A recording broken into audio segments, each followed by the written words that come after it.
mulțumim pentru că ați dat curs invitația noastră de a participa la această emisiune. În spațiul public sunteți cunoscut ca deputat în Parlament, aici la Câncești oamenii vă știu ca președinte de raion, dar de fapt dumneavoastră aveți în spate o carieră de 25 de ani în calitate de medic chirurg. Azi vom vorbi incontestabil și despre implicarea dumneavoastră politică, dar mai întâi de toate am vrea să vă cunoaștem ca medic. Când ați înțeles că vreți să deveniți medic? În copilărie sau în copilărie doreați ca orice copil să deveniți aviator, pompier sau altceva? Știți, nevoie câteodată te face ca tu să dedici unei profesii. Eu, fiind încă copil mic, încă nu mergeam la școală, dânsuit eram pe atunci și am căzut la o înălțime, am căzut cu barba de o piatră, am avut o plagă și se vede până în ziua de astăzi, pe care am avut o îngrijire extraordinară. Mi-l amintesc și pe domnul Viharev Serghei Nicolaevici, care era felșer la noi în satul nostru natal și care venea în fiecare zi. O liniștea pe mama, pe tata. Ei retrăiau foarte mult. Copilul lor era într-o stare atât de deplorabilă, ca mai apoi, acum un an de zile, mergând acasă la mama, și ea îmi dă un caietel în care este relatată o compunere de-a mea încă din clasa a 5-a. Temă în clasă, ce vreau să devin. Eu, dacă o să-mi permiteți, o să dau citire la câteva cuvinte din această compunere. Uitați, 21 martie, asta a fost în clasa 5-a, nu mai țin minte mult să mă gândesc că temă în clasă. Ce vreau să devin? Profesia mea îndrăgită este profesia de medic. După ce mi-ai terminat studiile în școala de 8 ani, mi-ai continua în școala medie și mă voi stărui să am note bune și o purtare exemplară. După terminarea a 10 clase, eu mi-ai face datoria față de patrie, întorcându de acolo, mi-ai încerca puterile la Institutul de Medicină. Și așa mai departe și mai departe, dar mă stărui în fel și chip să scap omul de boala grea. Ca și el să cunoască viața înfloritoare a omului. Niște amintiri care eu cu greu mi le amintesc când am scris cuvintele respective, dar mi-au dat lăcrimile când mi-le-a dat mama ca să citesc. Și respectiv vreau să vă zic că ceea ce e scris aici totalmente s-a împlinit în viața mea. Da, am fost armat, am făcut 2 ani de armată în armata sovietică, m-am întors înapoi, am intrat la Institutul de Medicină, mi-au făcut studiile acolo un decurs de 6 ani, un an am făcut internatura și apoi m-am întors în raionul meu natal, de unde m-am născut, și am făcut medicină în decurs de 25 de ani în calitate de medic chirurg la Spitalul Renal Hâncești. 25 de ani este foarte mult, dar vă amintiți prima dumneavoastră intervenție chirurgicală? Prima intervenție chirurgicală mi-amintesc atunci când am venit la Spitalul Renal Hâncești. Și cam mult țin minte o pacientă la secție de primire la care am fost trimis să o examinez, să spun diagnosticul care este. Era vorba o pacientă cu suspiciu la apendicită sau o suspiciu la anexită. Eu mi-am spus părerea pe atunci și respectiv am mers la operație împreună cu colegii mei. S-a adeverit că într-adevăr pacienta avea apendicită acută și atunci mi-a crescut inima că într-adevăr eu ca medic m-am realizat în primul serviciu în Spitalul Renal Hâncești. Dar cea mai complexă intervenție, cât a durat, dacă țineți minte?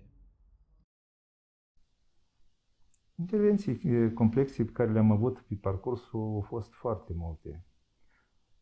Un caz, aș vrea să-mi amintesc, care operația a durat 8 ore, o pacientă la care ne-am dus la intervenție chirurgicală pentru o colecistită acută și când am deschis cavitatea abdominală, acolo s-a dovedit a fi un cancer gastric cu performații și cu penetrații în mai multe organe. Și respectiv, această intervenție chirurgicală, în decurs de 8 ore, noi am scos-o la bun sfârșit și această pacientă, chiar vreau să vă spun că a supraviețuit încă 7 ani de zile. Și chiar asta a fost un succes foarte mare și o țin minte până astăzi. Este grea profesia de medic. Cât timp liber aveați pe zi?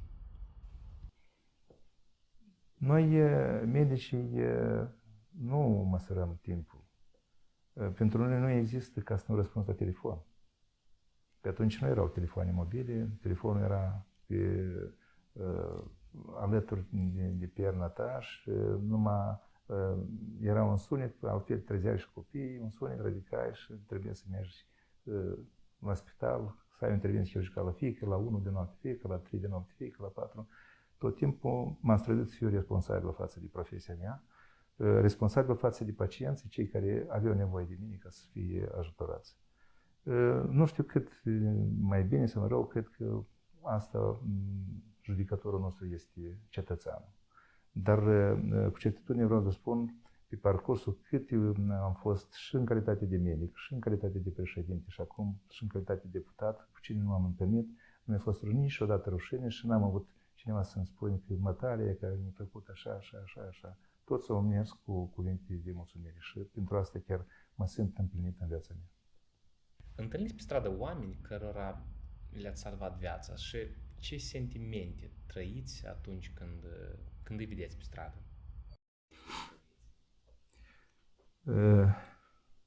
Sentimentul cel mai fericit de care le trăiesc în viață, cred că atunci când mă întâlnesc cu pacienții care cândva mi-au fost pe masă de operație și le-am salvat viața. Și să-i văd fericiți, cu zâmbet pe buze. Mă întâlnesc foarte des, chiar și la întâlnirile care merg prin sate, până atunci când eram președinte de raion, la adunările din sate, la hramurile de acolo. Mulți să primim. Eram zis, mă țineți minte, eu vă spun sincer că pe toți nu-i țin minte. Dar când încep să-mi povestească, că atunci cum am venit, atunci mi-amintesc clipele cele fericite și mai ales fața lor, cum au intrat în spital și cum au plecat la 10, la 7-10 zile după intervenție, cu un zâmbet pe buze și chiar mă bucur foarte mult să-i văd de greu sănătoși, întorși în familie, care își lucrează, muncesc și fac lucruri frumoase. E o fericire mare. Ați reușit să transmiteți dragostea de medicină și copiilor? Copiii ce profesie au urmat? Cum să vă zic, copiii mei chiar sunt bucuros că au luat urmele părinților. Noi suntem o familie de medici. Soția este medic, eu sunt medic chirurg, ei au fost medic de profesie medic-oralist, dar e șefa secției de transfuzie, aici la Spitalul Raional Hâncești. Am două fete. Fata cea mai mare, Diana, este medic stomatolog la Piatra Neamț. Soțul ei tot este un medic stomatolog. Fac o stomatologie modernă și sunt foarte bucuros de ceea că își iubesc profesia și muncesc foarte mult asupra lor. Fata cea mai mică, Cătălina, este rezident la clinica spitalicească Sanador din București, o clinică unde se fac intervențiile chirurgicale cele mai complicate care sunt în lume. Este vorba de transplantificat și diferite tumori, mai ales ce țin de capul pancreasului.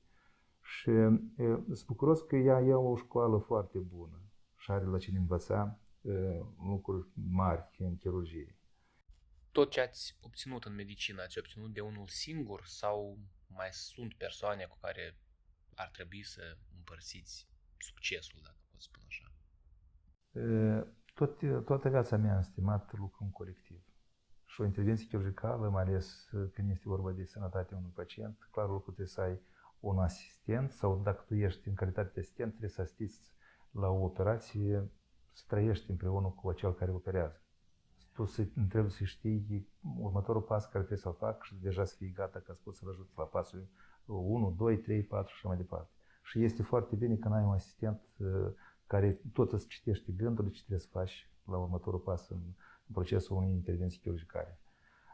M-am bucurat de fiecare dată de așa colegi, cu mulți cu ei țin și o prietenie și astăzi și mă bucur și de succesul lor care l-au parcurs. Am trăit o viață împreună, ne-am tinerit aici la Spitalul Raional Hâncești, poate și aici și îmbătrânim, dar tendința noastră a fost tot timpul ca cetățeanul să plece sănătos acasă. Putem discuta cu cineva din colegii dumneavoastră? Cu plăcere o să mergem și sunt chiar și aici în secția consultativă, cu cei care am activat din 2000 până în 2015. Îl cunosc pe Ghenadi Vasile zeci de ani și multe vieți îl înfricești, puteți chiar în orice sat ați întrebat, sunt pacienți care îi aduc mulțumiri că le-au dăruit viață, a doua șansă de a trăi. Este un om, în primul rând, de omenie, de ajutor, n-a lăsat niciodată. Și, vă spun sincer, cunoaște mai multe ramuri. Ne mândrim că avem așa un medic de-a nostru din sân, un chirurg, un om cu literă mare care ne reprezintă în Parlament. La noi, în colectiv, în 1991, a venit Ghenadi Vasile Buza, cu soția, cu familia, a venit la noi ca medic-chirurg.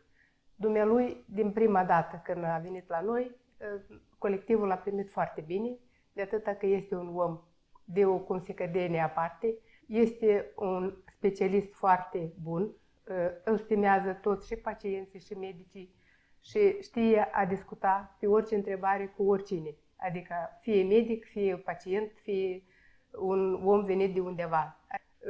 Noi îl stimăm, nu se spune de oameni că îl iubim, dar noi îl iubim. Tot timpul ne aducem aminte și știm că avem un sprijin unde nu ne duce în Parlament și ne apără a noastre drepturi. Într-adevăr, mergând pe stradă alături de dumneavoastră, am observat că vă bucurați de aprecierea oamenilor, dar, după părerea dumneavoastră, cum credeți? Ce calități trebuie să posede un medic, un chirurg, ca să fie apreciat de oameni? În primul rând, medicul trebuie să iubească oamenii. El trebuie să trăiască sentimentele astea de durere care are pacientul, să trăiască durerile lui și să bucure de realizările lui atunci când vede că pacientul a plecat acasă sănătos. Eu vreau să spun, prin ce a trecut acum medicina în perioada pandemică, a dovedit că medicii au fost solidari și mulți pacienți s-au întors înapoi. Clar că medicul nu e Dumnezeu și nu poate să facă tot, dar este un om al lui Dumnezeu care, într-adevăr, încearcă să salveze viețile omenești. Și acum de la apreciere medicală la apreciere politică, când totuși ați hotărât că doriți și trebuie să vă implicați în politică? Am avut un colectiv în spate, am avut o familie care m-a susținut și în calitate de medic și în 2015 am avut o oportunitate care la rugăminte aș la mai mulți colegi de-ai mei de a face și mai mult pentru cetățenii noștri, să merg și să pășesc și pe făgașul politicului în Republica Moldova, dar mai ales în raionul Hâncești. M-au susținut mai mulți colegi, consilieri raionali pe atunci, ca și m-au ales în calitate de președinte raion, ca mai apoi să am o activitate care n-aș trebui să o vorbesc eu, cred că o să o vorbească și cetățenii parcurs despre ce, cum mi-am făcut datorie în calitate de președinte raion în raionul Hâncești. Mulțumesc multor cei care pe atunci m-au votat, cu care am muncit pe parcurs activității în calitate de președinte de raion și care am făcut foarte multe lucruri frumoase. Consider, dacă spun la nivel de municipiu Hâncești, primul obiectiv care noi atunci l-am dus la bun sfârșit și l-am dat în exploatare a fost obiectivul finisarea complexului istorico-turistic Manugvei. Apoi, pe atunci, la ultimul etaj a acestei construcții, era preconizată pentru un depozit al Manugveiului. Noi am decis ca să construim acolo, să facem reparații și să construim biblioteca raională. În această perioadă am mai reușit să facem și alte obiective.